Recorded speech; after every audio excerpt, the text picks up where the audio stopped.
একটা ছোট শহরের গলিপথ দিয়ে প্রতিদিন হেঁটে যেত রাশেদ। চোখে স্বপ্ন, পকেটে শূন্যতা।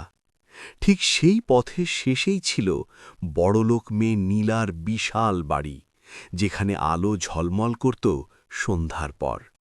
একদিন হঠাৎ বৃষ্টির রাতে বাস স্টপে তাদের দেখা। নীলার দামি গাড়ি নষ্ট, আর রাশেদের ছেঁড়া ছাতা।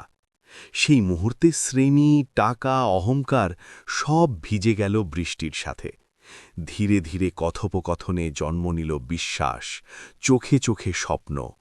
সমাজ তাদের আলাদা করতে চাইল, শহর হাসল, পরিবার বাধা দিল, তবু রাশেদ থামেনি।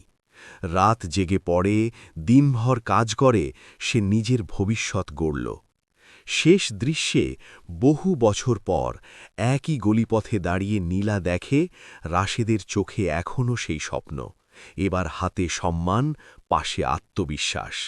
ক্যামেরা ধীরে আকাশের দিকে ওঠে। ভালোবাসা প্রমাণ করে বড়লোক গরিব নয়, বড় হয় মানুষের মন।